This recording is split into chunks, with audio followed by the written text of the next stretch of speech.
Mercosur enflammé, budget dans les abysses, deux nouvelles élections qui se préparent, avec un petit jeu de mots, voilà. C'est ce que nous allons voir aujourd'hui dans le programme de cette revue d'actu politique. Bonjour YouTube, bienvenue dans ce format de la revue d'actu. Nous sommes le 12 janvier 2026, bonne année à toi.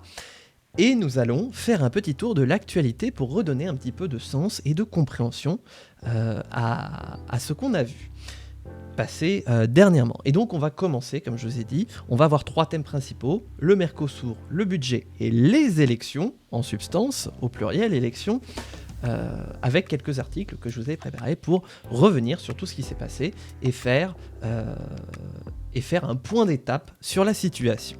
Nous allons donc commencer par la première section, par le Mercosur, qui a été validé par le Conseil européen la semaine dernière, et donc on va voir un petit peu ce qu'il en est. Est-ce qu'on est véritablement condamné à avoir le Mercosur ? Cet article des décodeurs du monde va tout nous expliquer, avec 5 questions pour comprendre où on en est. Après plus de 25 ans de négociations, c'est-à-dire que le traité il est pratiquement aussi vieux que moi, la Commission européenne doit procéder samedi 17 janvier, c'est aussi pour ça que je fais cette revue d'actualité, parce que l'histoire s'écrit au présent, au Paraguay à la signature officielle de l'accord de libre-échange entre l'Union européenne et les pays du Mercosur. Malgré son vote contre, la France n'a pas réussi à empêcher l'adoption lors d'une ultime réunion des diplomates européens vendredi 9 janvier, la semaine dernière. Négocié avec le Brésil, l'Argentine, le Paraguay, l'Uruguay et la Bolivie, donc qui sont les 5 membres du Mercosur, l'accord est présenté par Bruxelles comme un levier économique et géopolitique majeur pour l'Union européenne. Il suscite pourtant une opération particulièrement large en France, où il cristallise les inquiétudes du monde agricole, qui s'est bien enflammé lui aussi, des écologistes qui se sont bien agités et de l'ensemble de la classe politique qui unanimement a condamné le Mercosur. Notamment le Parlement qui, par 3 fois, a fait valoir son désaccord à la pratiquement unanimité de ses voix, son rejet du Mercosur, du traité du Mercosur. Que contient exactement cet accord commercial ? Pourquoi fait-il l'objet d'un rejet aussi massif en France ? Et la position affichée par Paris peut-elle encore peser sur son entrée en vigueur ? Voici 5 points pour tout comprendre. Faudrait mettre un jingle là. Alors, première question. En quoi consiste cet accord ? En Belgique on s'est abstenu, les régions n'étant pas d'accord. C'est vrai, tu nous l'avais dit ça. Il s'agit d'un traité de libre-échange négocié depuis plus d'un quart de siècle entre l'UE et les pays du Mercado Común del Sur, ou Mercosur, marché commun du Sud. Un bloc commercial sud-américain réunissant, donc on l'a vu, le Brésil, l'Argentine, le Paraguay, l'Uruguay et la Bolivie. Mais cette dernière ayant rejoint tardivement le groupe ne participe toutefois pas à l'accord. Donc c'est les 4 acteurs historiques du Mercosur qui nous engagent dans le Mercosur. Le traité contient plusieurs mesures visant à faciliter le commerce entre les deux zones. La suppression progressive de la quasi-totalité des droits de douane, la protection contre l'imitation de 344 produits européens, attention c'est précis, le Roquefort, le Comté, le Champagne, ça se voit que c'est un article français pour les Français, parce qu'on cite que des appellations françaises. Ou encore l'ouverture de nouveaux quotas d'importation en Europe, notamment pour la viande bovine sud-américaine, quelques 99 000 tonnes par an. Rien que ça quand même. L'UE espère notamment stimuler l'exportation de produits européens, voitures, vêtements, vins, sur lesquels les pays du Mercosur appliquent des droits de douane élevés. Avec 780 millions de consommateurs... Oh Bazar qui nous raide. Merci à toi Bazar. Je fais une pause pour remercier Bazar. Ça s'est bien passé la fin de ton live ? Bienvenue sur ce stream de la revue d'actu politique où on est en train de voir un petit peu ce qui s'est passé ces derniers temps d'un point de vue politique. Nous étions en train de parler du Mercosur sur une revue d'actu en 3 points. Donc, avec 780 millions de consommateurs quand même, et entre 40 et 45 milliards d'euros d'importation et d'exportation annuelles, il pourrait devenir le plus grand traité commercial jamais signé par l'Union européenne et une façon pour l'Union européenne de diversifier ses débouchés dans un contexte de tension avec les États-Unis et la Chine. Oh, tension tout de suite. Alors, attention. Conclu le 28 juin 2019. On était jeunes à ce moment-là, hein. L'accord n'a jamais été signé, les hésitations de plusieurs pays des deux côtés de l'Atlantique, dont la France, ayant jusqu'ici bloqué sa signature officielle. Pourquoi est-il contesté en France ? Ah oui, ça c'est vrai ça, hein. En France, l'accord UE-Mercosur suscite l'opposition quasi généralisée de l'ensemble des forces politiques, de la gauche radicale à l'extrême droite, et le rejet des principaux syndicats agricoles. Les critiques portent principalement sur le risque d'une arrivée massive de denrées sud-américaines, en particulier de viande bovine, perçue comme une concurrence déloyale pour les filières agricoles françaises. Et oui, car la viande produite au Brésil ou en Argentine est nettement moins chère que la viande européenne, en raison de coûts de production plus bas, foncier, main-d'œuvre, alimentation animale, et surtout lié à des normes sanitaires et environnementales moins contraignantes, utilisation entre autres de pesticides et d'antibiotiques qui sont interdits dans l'Union européenne et plus encore en France. Ces écarts de normes nourrissent également des critiques de la part des écologistes. Selon eux, l'accord pourrait par ailleurs accroître le commerce à longue distance, augmenter les émissions de gaz à effet de serre, encourager la déforestation de l'Amazonie et mettre en danger la santé des consommateurs avec l'importation de produits non conformes aux standards européens. Fantastique. Une cuillerée de Roundup avec votre Monsanto ? Et là-dessus, quel est le positionnement de la France ? Le président français, Emmanuel Macron, s'est d'abord montré favorable à l'accord au moment de sa conclusion en juin 2019. Oui, alors, concrètement, il a toujours été pour l'accord. Hein. Il y a Bazar qui dit n'importe quoi là. C'est vrai que vous ne voyez pas sur YouTube. Explosion. Mais il y a Bazar qui fait le bazar, voilà. En même temps, elle est un peu experte là-dedans, hein, mais écoutez, voilà. Donc Emmanuel Macron, qui a toujours été favorable à l'accord, hein, je me permets une petite réécriture de l'article, il affirmait à cette époque avoir obtenu de Jair Bolsonaro, alors président du Brésil, l'introduction d'une clause contraignant le pays à respecter ses engagements climatiques et avoir empêché le dirigeant d'extrême droite de quitter l'accord de Paris sur le climat, comme il menaçait de le faire. Ah, c'est vieux tout ça, hein. Mais quelques semaines plus tard, en août 2019, Emmanuel Macron fait machine arrière lors du G7 de Biarritz, chez nous dans les Pyrénées-Atlantiques. Depuis, il est en prison, Jair. Ouais. Alors que des incendies ravagent l'Amazonie, le chef de l'État dénonce l'inaction de son homologue brésilien en faveur du climat et de la biodiversité. Il décide de retirer le soutien français à l'accord UE-Mercosur. Depuis, sans rejeter en bloc le projet, la France plaide pour le renégocier afin d'y intégrer des clauses protectrices pour l'environnement et les agriculteurs européens. Oui, ça s'appelle encore une fois du en même temps macronien. Hein. Tenter de te faire croire que c'est pour ton bien, mais te la mettre bien profond. Paris réclame notamment la mise en place de clauses miroirs qui imposeraient des normes identiques sur les produits échangés entre les pays de l'Union et du Mercosur.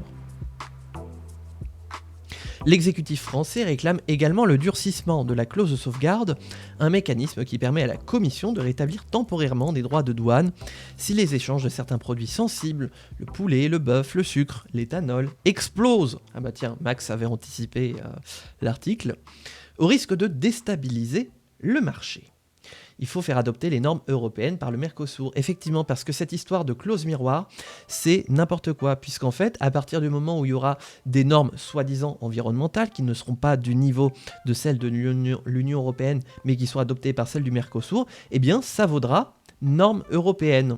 Même si on utilise des antibiotiques, des intrants chimiques qui sont interdits par l'Union européenne. Donc, comment faire entrer des produits qui seraient interdits tout en faisant croire qu'ils seraient autorisés ? Voilà, c'est bien ça un petit peu l'arnaque des clauses miroirs. La France a proposé de pouvoir activer cette clause si les volumes d'importation augmentent de plus de 5% ou si les prix baissent de plus de 5% par rapport à une moyenne calculée sur 3 ans. Bref, ça c'est de la bureaucratie pour dire on prévoit un truc qui ne servira pas, qui ne sera pas activable, puisqu'on ne pourra jamais mesurer dans l'état toutes les conditions pour pouvoir activer ça. Bref, c'est ce qu'on appelle la carotte. Et la carotte, vous savez très bien où elle finit. hein, et je ne vais pas pousser plus loin cette analogie. Les États membres et le Parlement se sont finalement entendus en décembre 2025 sur un taux moins exigeant de 8%. Maintenant que c'est voté, est-ce que tout est joué ? Et là, je vais faire un petit aparté sur le système de vote du Conseil européen pour voir un petit peu comment se fait-il que malgré l'opposition de la France, eh bien ce soit quand même passé. Et je vais zoomer parce que sinon vous n'y verrez rien. Donc le Conseil européen, qui est une instance qui réunit les chefs européens des 27 pays de l'Union européenne, a différentes modalités de vote selon le domaine concerné. Donc il y a 3 types de vote en fonction du débouché. Excellent, merci King Loris, je projette ça de suite. Donc vous avez 3 types de majorité. Pour la plupart des votes, on est un vote à la majorité simple, c'est-à-dire un vote favorable de 14 États membres. Donc c'est véritablement une majorité comme on le connaît, les élections classiques, plus de voix pour que de voix contre, on connaît. Il y a un système spécial qui vaut pour certains votes, et notamment ceux des accords commerciaux, qu'on appelle à la majorité qualifiée. Donc c'est-à-dire un vote favorable de 55% des États membres, donc plus de 14 États membres, représentant au moins 65% de la population de l'Union européenne. Et il faut bien que ces 2 indicateurs-là soient atteints pour pouvoir considérer un vote approuvé à la majorité qualifiée.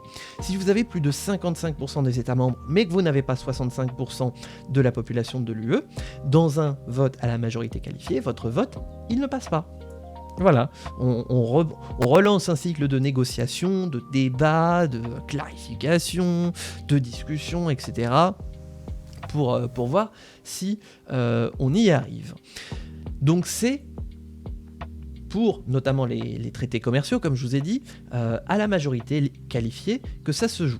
Et donc dans ces situations-là, on peut avoir ce qu'on appelle une minorité de blocage, c'est-à-dire quelques États membres qui, même s'ils ne sont pas nombreux, parfois 3, 4 ou 5, donc pas énorme par rapport au poids par tête, j'ai envie de dire, de l'Union européenne, mais qui, à eux seuls, peuvent représenter plus de 40% de la population de l'Union européenne et créer donc un blocage, puisqu'on ne passerait pas cette frontière-là. Par exemple, comme le dit Max, si l'Allemagne, la France et l'Italie veulent pas voter un truc, rien ne passe. Voilà.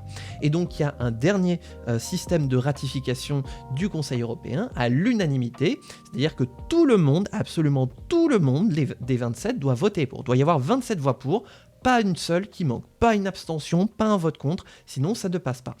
Les votes à l'unanimité, c'est notamment tous ceux qui régissent le fonctionnement des institutions européennes, la construction européenne en tant que telle, l'articulation des différents pouvoirs, c'est au Conseil et au vote à l'unanimité que ça se joue, notamment l'élargissement de l'Union européenne, les compétences des différentes instances, etc. Tout ça se joue à l'unanimité au sein du Conseil européen, sachant que c'est une des 3 instances dans le trilogue européen que compte le Parlement, le Conseil et la Commission. Le vote à l'unanimité, l'UE essaye d'éviter car la Hongrie et la Slovaquie font souvent chier. Et bah oui, effectivement, parce que la construction européenne, qui avait élaboré ça à la base au sortir de la Seconde Guerre mondiale, c'était plus facile d'avoir une unanimité à 6 quand on est l'Europe des 6 que quand on est l'Europe des 27. Et c'est pour ça qu'aujourd'hui, beaucoup de monde plaide pour supprimer les votes à l'unanimité et les faire à la majorité qualifiée, puisqu'aujourd'hui, il y a tellement d'intérêts différents au sein des États membres de l'Union européenne que des votes à l'unanimité sont pas loin d'être qualifiés comme un miracle. Voilà. Et donc, ça me permet, merci King Loris, de projeter ce qu'il m'a envoyé, comment qu'on fait, comme ceci, voilà.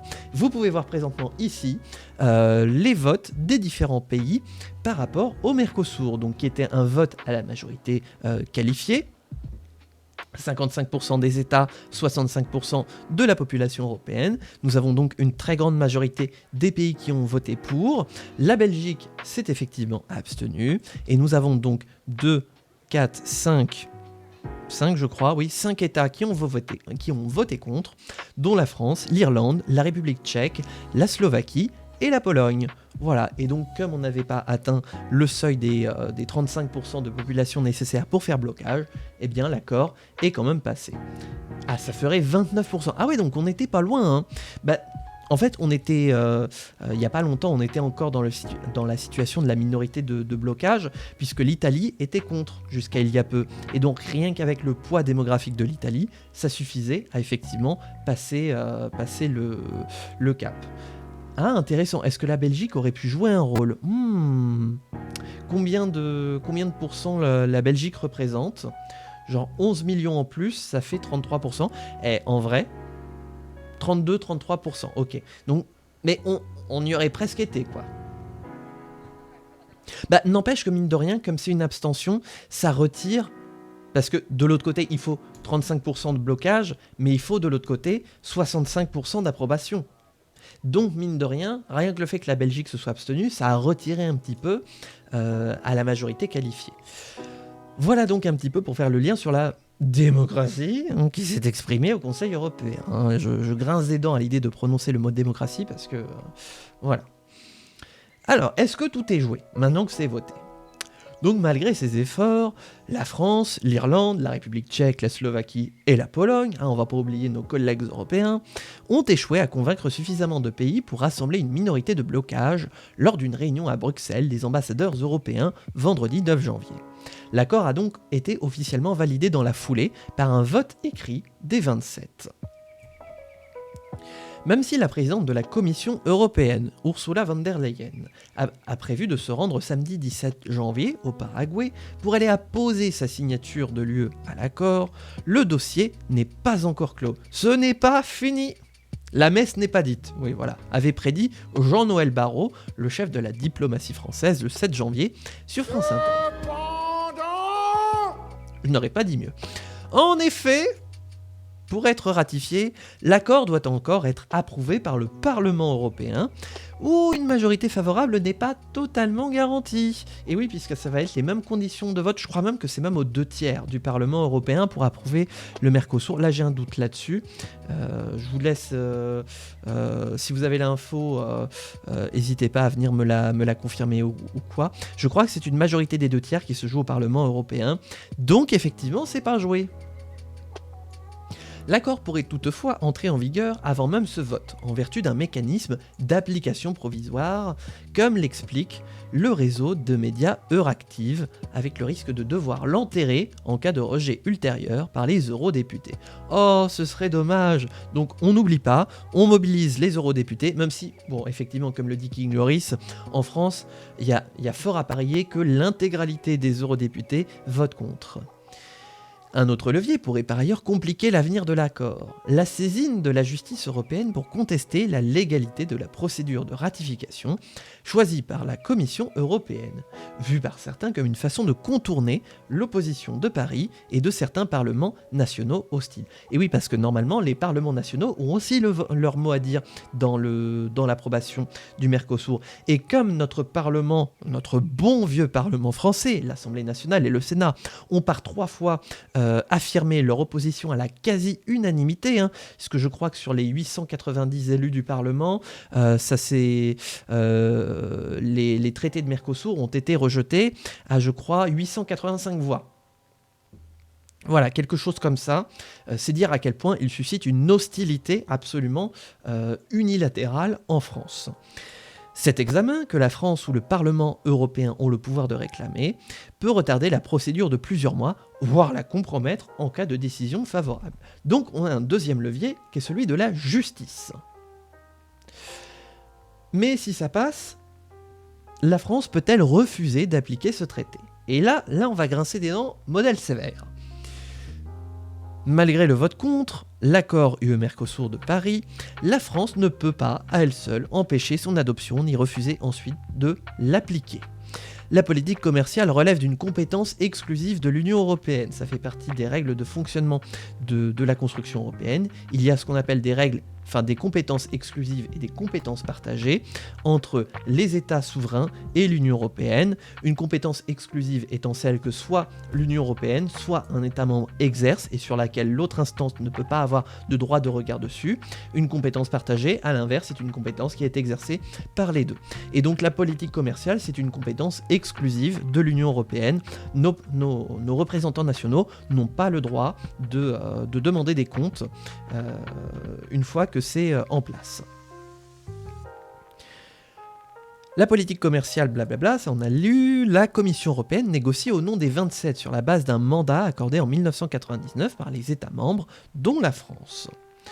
Le non français avait surtout un intérêt politique interne. Emmanuel Macron et le gouvernement cherchaient à répondre à une opposition devenue quasi unanime sur le sujet et une contestation agricole toujours vive. Ce positionnement n'a toutefois pas suffi à apaiser les critiques, puisque le Rassemblement national et la France insoumise ont tous deux annoncé leurs intentions de déposer une motion de censure contre le gouvernement Lecornu, dénonçant l'échec de la stratégie d'opposition du président. De ce que mes petits dragons m'ont murmuré, les motions de censure auraient été déposées sur le bureau de l'Assemblée nationale, donc leur examen serait bien prévu pour cette semaine. Voilà ce qui permet de clore un petit peu la situation du Mercosur, qui crée une situation véritablement explosive en France avec la mobilisation des agriculteurs qui n'en démordent pas et clairement qui se dirige même vers une radicalisation du mouvement des agriculteurs, puisque de leur bouche, et pour les citer concrètement, avec la situation actuelle de la ratification imminente du traité, ils n'ont plus rien à perdre. Et quand vous n'avez plus rien à perdre, eh bien, vous y allez à fond, quitte à passer la barre de certaines actions que vous ne feriez pas si vous aviez encore une marge de manœuvre. Donc clairement, les agriculteurs, ça va encore bien se mobiliser modèle géant, et on espère que la France va continuer à faire entendre sa voix pour marquer son opposition au traité du Mercosur qui véritablement va mettre très en difficulté, et je sors un euphémisme pour ne pas dire carrément tuer notre filière agricole pour de bon.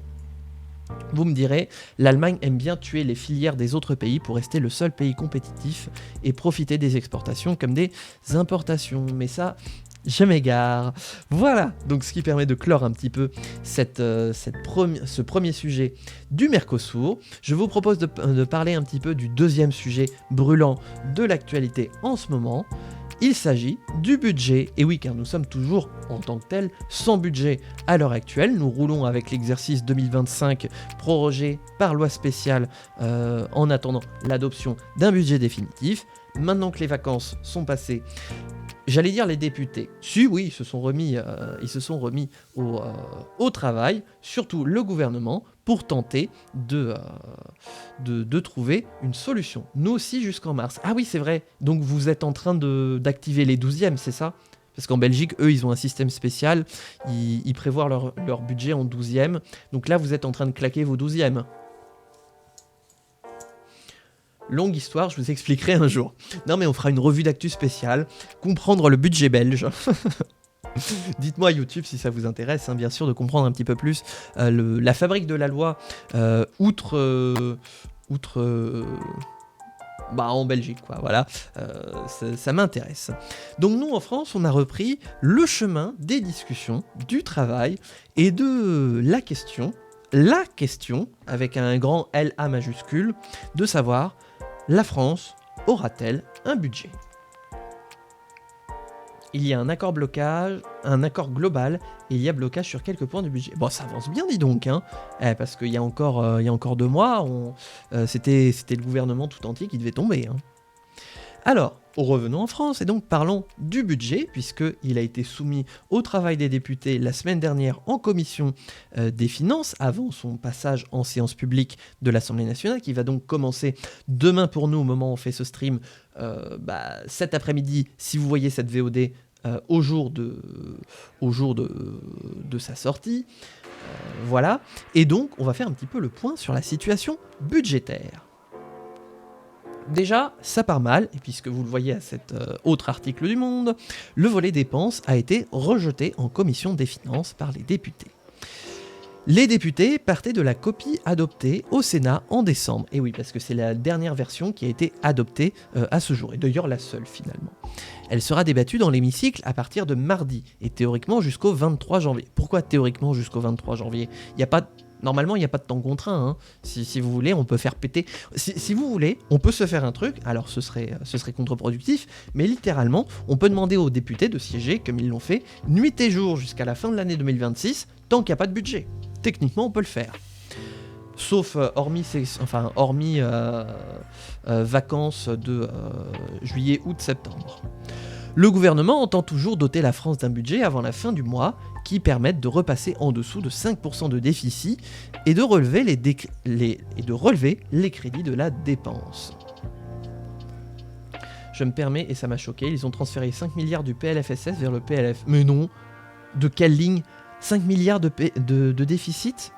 Mais attendez, mais t'as une source là-dessus? Parce que ça c'est intéressant, on est en train de parler budget, donc clairement c'est intéressant ça.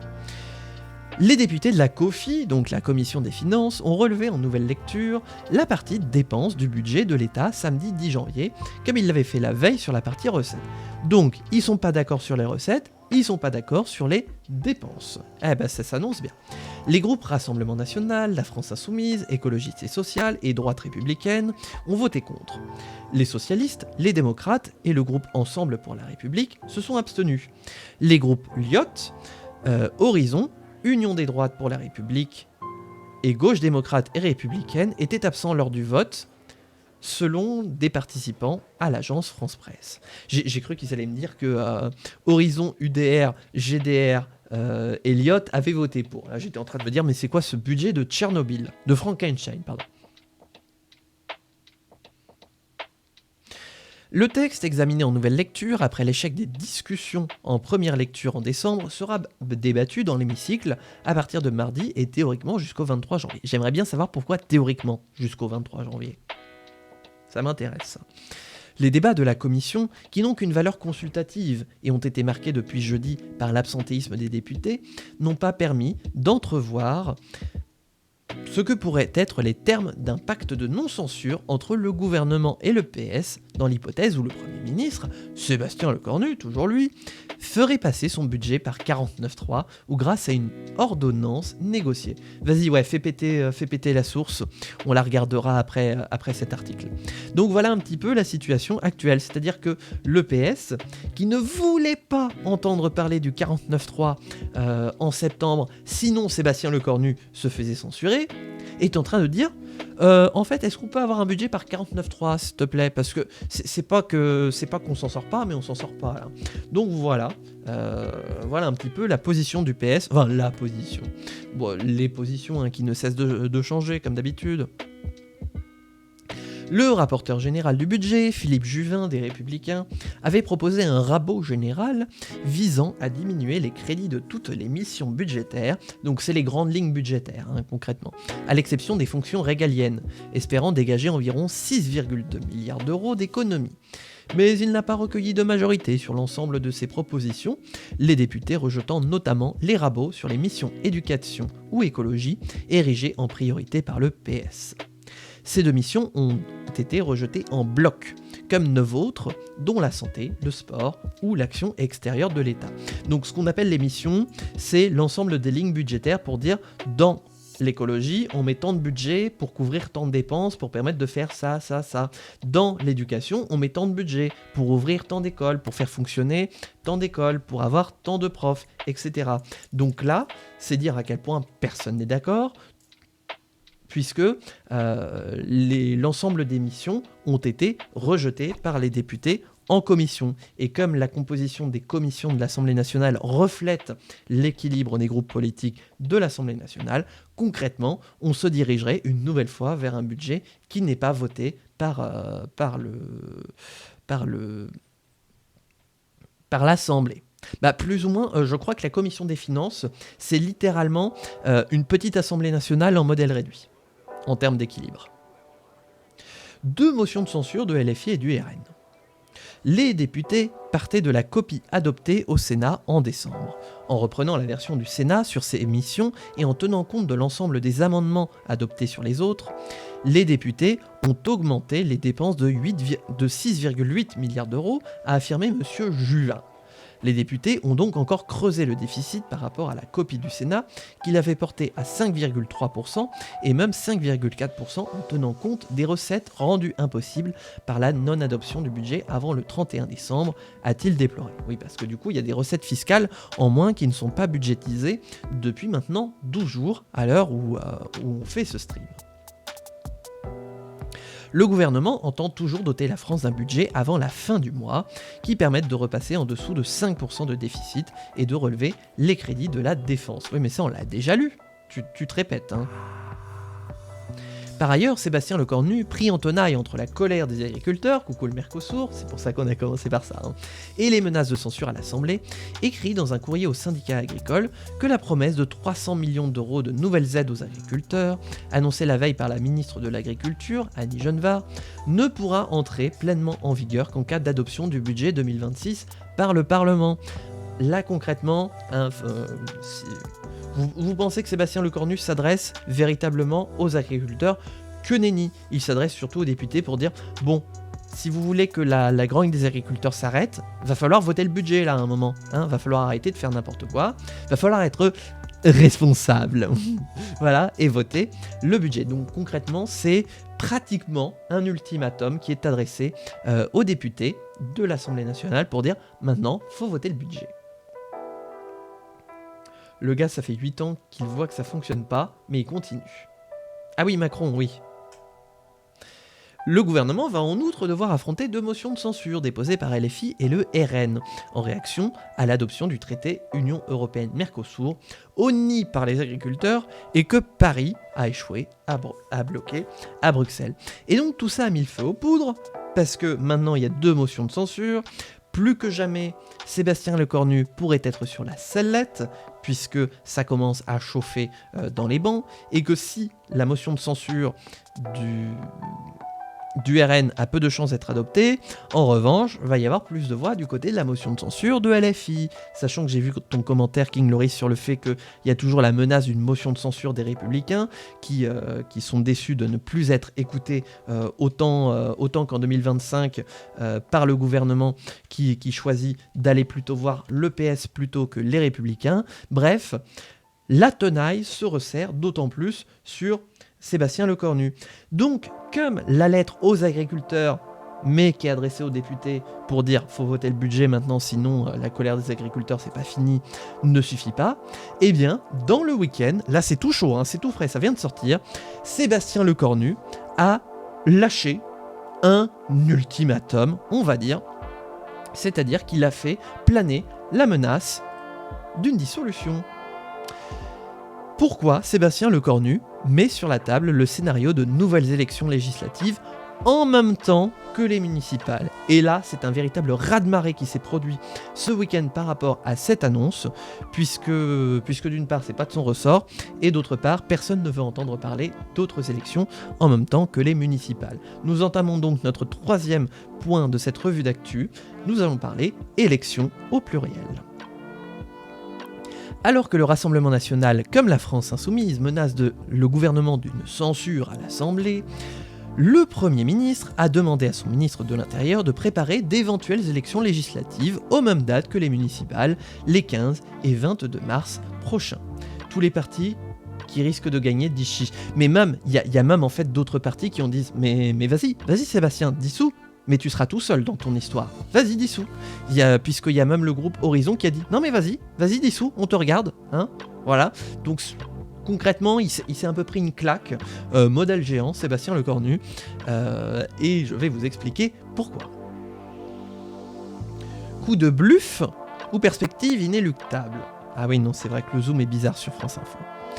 En demandant vendredi 9 janvier au ministre de l'Intérieur, Laurent Nunez, toujours lui, d'étudier la possibilité d'organiser des élections législatives en même temps que les municipales, les 15 et 22 mars, Sébastien Lecornu a redonné de la vigueur au scénario d'une dissolution de l'Assemblée nationale en cas de censure du gouvernement sur fond de débat parlementaire sur le budget 2026 et du Mercosur. Puisque concrètement, c'est un petit peu le raccourci qu'a employé Sébastien Lecornu de dire « vous me censurez, censure égale dissolution ». Or, on rappelle que que Michel Barnier a été censuré, que François Bayrou a été désavoué, et que il n'y a pas eu de dissolution dans l'un ou comme l'autre des cas. Donc voilà, j'ai envie de dire, Sébastien, passe le balai devant ta porte. L'entourage du Premier ministre rappelle qu'il n'y a rien de nouveau. On a toujours dit qu'une motion de censure équivalait à une motion de dissolution. Donc ça, c'est n'importe quoi. C'est mettre sur pied d'égalité 2 notions qui sont factuellement pas compatibles entre elles, du fait que l'une est d'une prérogative législative et engage une partie, le gouvernement, et l'autre qui est d'une prérogative présidentielle et qui engage le Parlement. en substance une partie du Parlement, l'Assemblée nationale.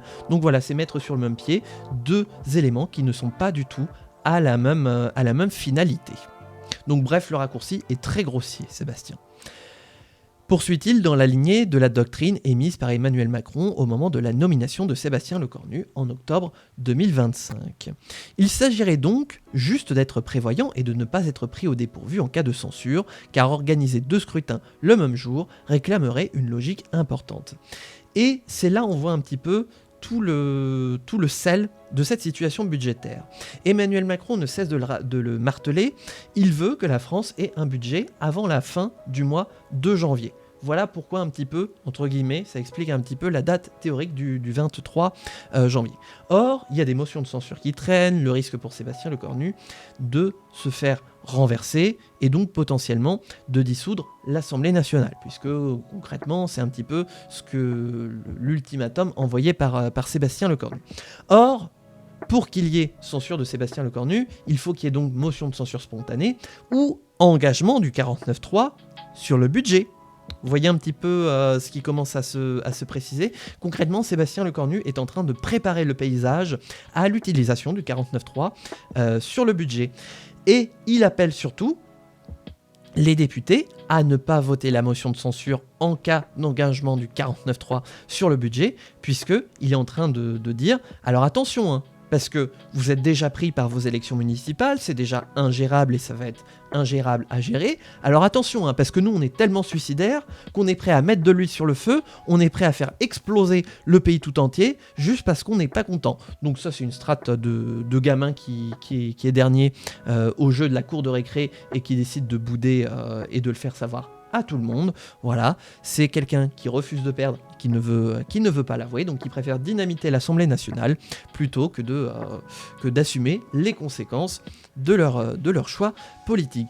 Et donc, pourquoi on nous parle d'élections le même jour ? Parce que, j'ai envie de dire, c'est pas forcé.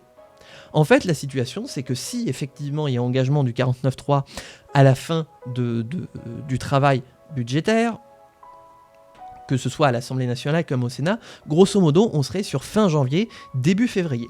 La Constitution, elle dispose que l'organisation d'élections dans le cadre d'une dissolution doit avoir lieu au minimum 20 jours, au maximum 40 jours, après l'annonce de la dissolution de l'Assemblée nationale. Ce qui ouvrirait la fenêtre en cas de censure et donc de dissolution fin janvier, début février, à l'organisation des élections au moment des municipales. Donc concrètement, tout ça, c'est un ultimatum de Sébastien Lecornu et donc d'Emmanuel Macron aux députés de l'Assemblée nationale pour leur demander de voter le budget et donc de ne pas engager le 49.3. Voilà un petit peu la situation. Concrètement, Sébastien Lecornu, si je devais traduire, dit « Me forcez pas à sortir mon 49.3 ». Voilà un petit peu ce qui peut résumer la situation de cet ultimatum de Sébastien Lecornu.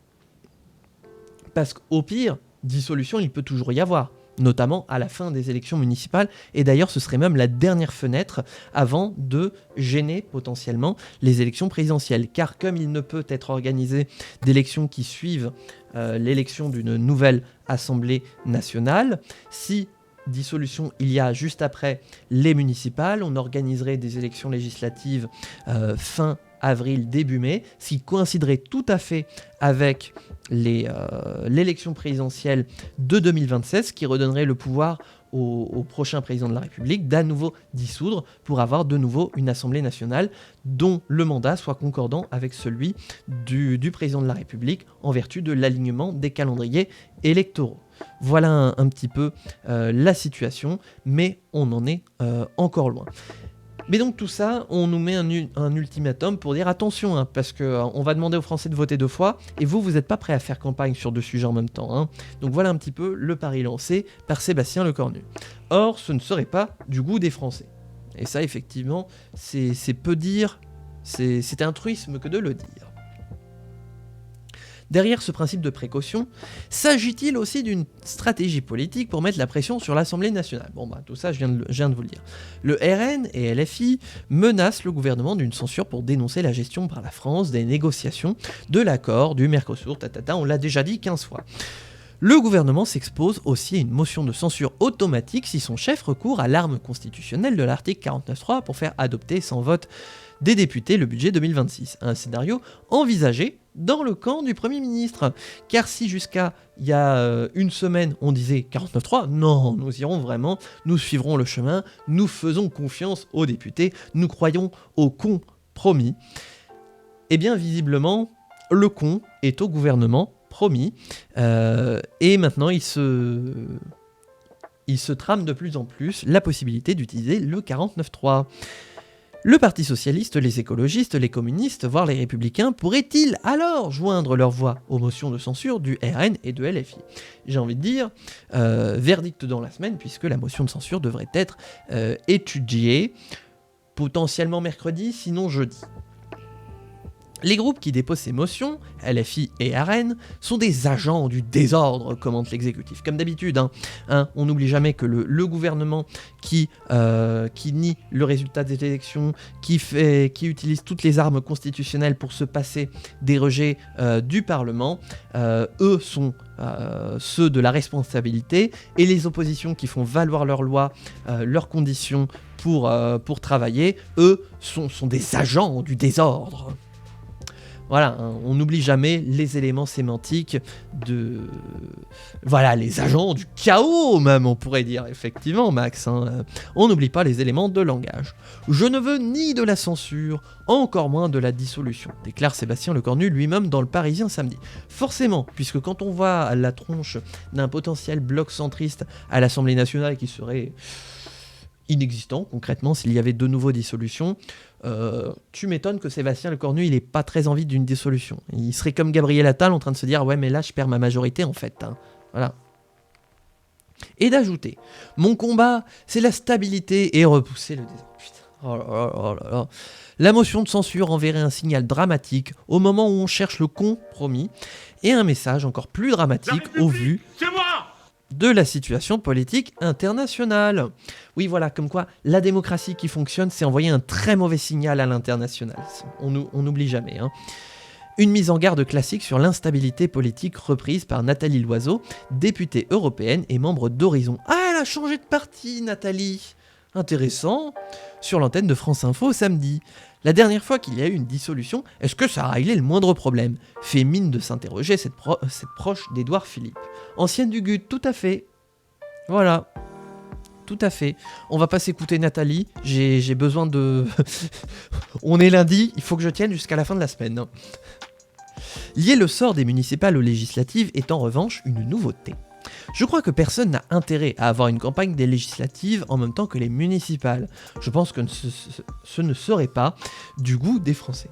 Évitons-nous Nathalie. Exactement, voilà. Ce sera le slogan de la VOD. Évitons-nous Nathalie. Je pense que ça ne serait pas du goût des Français, estime une ministre du gouvernement à France Info. C'est un temps à part, ce ne sont pas des élections politisées, sauf dans les très grandes villes.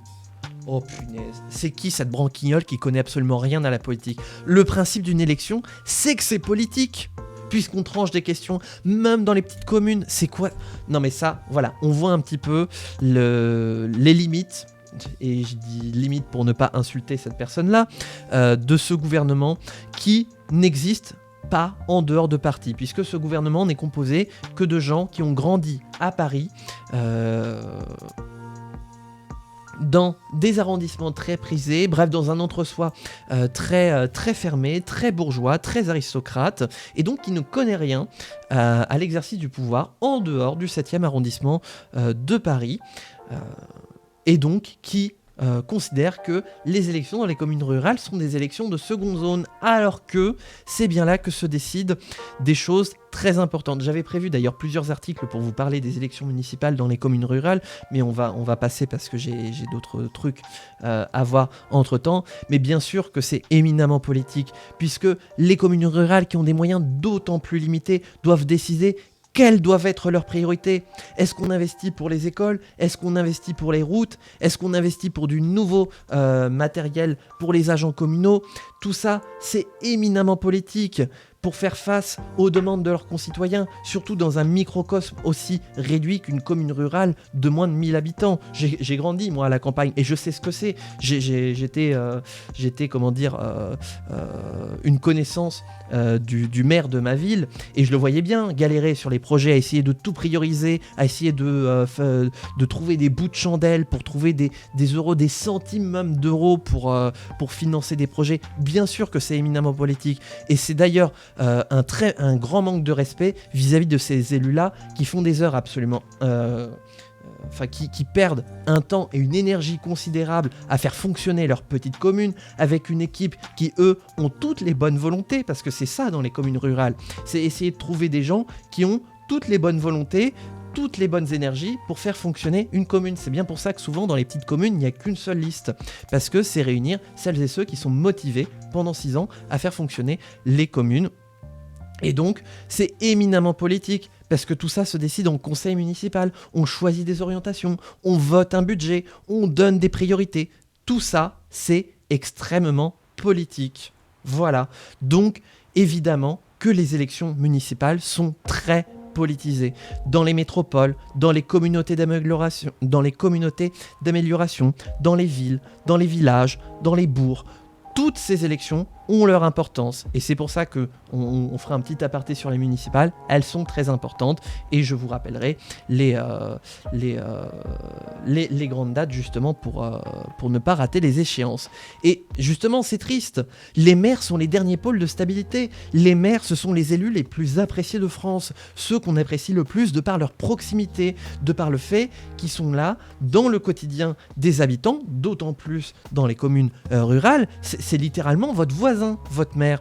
Donc évidemment qu'on apprécie beaucoup la figure du maire. Donc évidemment que c'est une figure politique incontestable, puisque c'est eux qui reçoivent leurs concitoyens, qui écoutent leur colère, leurs attentes, leurs inspirations.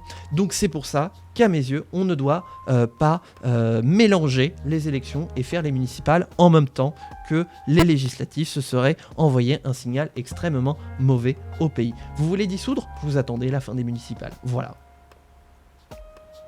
Ouais, les maires sont les élus les plus appréciés de France. Grosso modo, toutes les architectures d'élus, vous avez maires, conseillers départementaux, conseillers régionaux, députés, sénateurs, eurodéputés. Eh bien, ce sont les maires qui sont les élus les plus appréciés en France, de par leur proximité, justement. Mais si ces deux scrutins étaient mêlés, la tonalité nationale des législatives risquerait de prendre le dessus. Et voilà, c'est ça le problème. On ne parlerait plus des sujets de proximité, on ne parlerait que du national. Le RN et LFI, qui ont peu d'ancrage locaux, ne semblent pas le redouter. Le RN est cohérent, nous réclamons une dissolution. Rendre la parole aux Français serait la moindre des choses, juge Thierry Mariani, député européen, invité de France Info. C'est pas le candidat de Paris, ça ? Environ 50% veulent une réélection de leur maire. Ah, pas mal. Du côté des Insoumis, on réagit également sur le même ton. Vas-y, chiche, fais-le bonhomme. Ah, c'est Jean-Luc. Vas-y, chiche, fais-le bonhomme. Réplique Jean-Luc Mélenchon au micro de nos confrères d'actu.fr. Pour nous, le vote populaire n'est pas une menace, poursuit le fondateur de la France Insoumise. Voilà donc la campagne des municipales rattrapée par l'instabilité politique. Cette perspective était déjà intégrée dans le logiciel des candidats. Les maires sont les derniers pôles de stabilité politique en ce moment. Ces municipales vont être une prime aux candidats sortants, juge une élue LR de la région Île-de-France. Oh bah ça, ils y connaissent quelque chose, hein. En 2020, la victoire des écologistes dans les très grandes villes avait éclipsé la confirmation de l'ancrage du PS et de LR comme force municipale sur l'ensemble du territoire. Ces primes aux sortants, sur des enjeux locaux et non nationaux, avantageraient les partis d'Olivier Faure et Bruno Retailleau, qui n'auraient aucun intérêt à provoquer une nouvelle crise politique à l'issue incertaine. C'est une menace voilée, destinée à faire à cette fausse opposition que sont les Républicains et les Socialistes, qui permettent au gouvernement de rester en place, ironise Thierry Mariani, candidat du RN. Et ça, je crois que tout le monde, personne n'est dupe là-dessus, et que tout le monde peut comprendre ce fait, que c'est une fausse opposition. Voilà, c'est un faux ultimatum envoyé aux fausses oppositions. C'est un coup de pression sur le PS et LR, un de plus, tranche Cyrielle Châtelain, la présidente du groupe écologiste à l'Assemblée. Bref, voilà, on va s'arrêter là parce qu'on a déjà tout vu. On va terminer cette revue d'actu toujours dans la section des élections. Je vais simplement vous parler un petit peu des élections municipales à venir avec un petit article des internautes, enfin de l'internaute, sur les petites infos utiles puisque les élections municipales approchent. Et en préambule de tout ça, coucou gouvernateur, hein, bienvenue, j'espère que tu vas bien et que tu as passé un bon week-end. Et en préambule de tout ça, je tiens à vous dire que nous ferons un format de pédagogie dédié aux élections municipales, le fonctionnement des élections, comment ça se passe. Bref, on en fera un café normand, le module de pédagogie politique, dans les semaines à venir. Je suis en train d'y travailler, donc il arrive justement, j'attends que le bouillonnement électoral soit à son maximum pour pouvoir vous le faire, pour que tout le monde ouvre ses oreilles bien comme il faut et retienne un maximum d'informations de ce que je vous dispenserai. Concrètement, c'était surtout le calendrier que je voulais vous redonner pour les élections municipales, notamment si vous avez des difficultés ou un manque d'inscription sur les listes électorales. Et on commence par la date justement du 4 février 2026, donc c'est dans moins d'un mois, hein, qui est la date limite pour l'inscription en ligne sur les listes électorales pour voter au municipal. Donc passé le 4 février, vous ne pourrez plus vous inscrire sur les élections municipales. Donc pensez à vérifier que vous êtes bien inscrit sur les listes électorales, parce que des fois on pense qu'on est bien inscrit, mais il y a eu des problèmes, et donc on est d'office des inscrits des listes électorales. C'est valable aussi quand on déménage aussi. Tiens, ça me rappelle première lecture, ça sur les élections, l'organisation des élections, qui était très intéressant. Une personne sur 5 en France est mal ou non inscrite sur les listes électorales. Donc pensez à les vérifier. Le ministère de l'Intérieur a un site spécial pour pouvoir vérifier votre inscription en règle sur les listes électorales. Je mettrai le lien du site dans la VOD de YouTube notamment, pour que vous puissiez au passage vérifier que vous êtes bien inscrit sur les listes électorales. Et donc le 6 février, c'est la date limite d'inscription en mairie sur les listes électorales. Donc ça, c'est la procédure papier. Il y aura 2 jours de plus. Voilà. Ensuite, on avance de quelques jours. Le 26 février 2026 à 18h, c'est toujours 18h là-dessus, la date limite de dépôt des candidatures pour le premier tour. Voilà, donc n'hésitez pas aussi, parce que les listes sont toujours en train de se constituer à l'heure où je vous parle, hein. C'est un travail titanesque et un travail de petite fourmi à faire, de composer des listes pour l'ensemble des 35 000 communes de France, pour les conseils municipaux. Donc, si jamais ça vous intéresse, n'hésitez pas à vous rapprocher des forces politiques, parce qu'elles ont besoin de vous concrètement. Il y a toujours beaucoup de difficultés à faire les listes municipales, et donc n'hésitez pas à vous rapprocher des forces politiques, notamment de celles qui vous paraissent être les plus proches de vous, pour pouvoir vous engager si ça vous intéresse de près comme de loin. Je vous assure que ça vaut clairement l'idée de s'engager. Clairement, ça change une vie, ça apporte beaucoup. 2 mars 2026, ouverture de la campagne électorale officielle. Donc avant cette date, personne, entre guillemets, n'a le droit de faire campagne, ou du moins pas officiellement. C'est-à-dire qu'on peut faire des petites annonces, des petits éléments, mais concrètement, on n'a pas le droit d'ouvrir la campagne avant le 2 mars 2026. Donc elle va être très courte, hein, la campagne, puisqu'elle va durer à peine 2 semaines, puisque le 14 mars 2026 à minuit, ce sera le début de ce qu'on appelle le silence électoral, puisque on entre dans la période où on n'a plus le droit de diffuser des tracts, de tout message à caractère de propagande électorale, et on n'a plus le droit de faire campagne. C'est le samedi matin, donc à minuit, juste avant le vote, non, je crois que c'est le vendredi, le week-end juste avant les élections qui auront lieu chaque dimanche. Et bien, à partir de là, il y a une période qu'on appelle de silence, où les organisations politiques, les acteurs n'ont plus le droit de relayer le moindre message politique pour ne pas influencer la décision finale des électeurs au moment de se rendre au bureau de vote. Donc vous voyez, la campagne va être très courte. Le 15 mars 2026, c'est donc le premier tour, le dimanche 15 mars, donc de 9h jusqu'à 18, 19, 20h en fonction des bureaux de vote, en fonction des villes. Résultat, dans la soirée. Le 16 mars 2026, bien évidemment, c'est l'ouverture de la campagne électorale officielle pour le second tour, en fonction des listes qui se maintiendront, qui fusionneront, ou des listes qui seront déclassées, si jamais il y a des seconds tours organisés dans les villes. Toutes les villes n'auront pas des seconds tours, mais pour celles qui seront concernées, eh bien dans ce cas-là, on sera concerné. Et donc, rebelote, le 17 mars 2026 à 18h, la date limite de dépôt des candidatures pour le second tour, en cas de fusion de liste. On abordera ça dans le Café Normand, hein, donc abonnez-vous bien pour ne pas rater ce Café Normand et donc comprendre les élections municipales. Ensuite, le 21 mars, donc le samedi à minuit, on est de nouveau en silence électoral, plus le droit de relayer la moindre information ou message à caractère politique ou de propagande électorale, puisque la campagne se termine.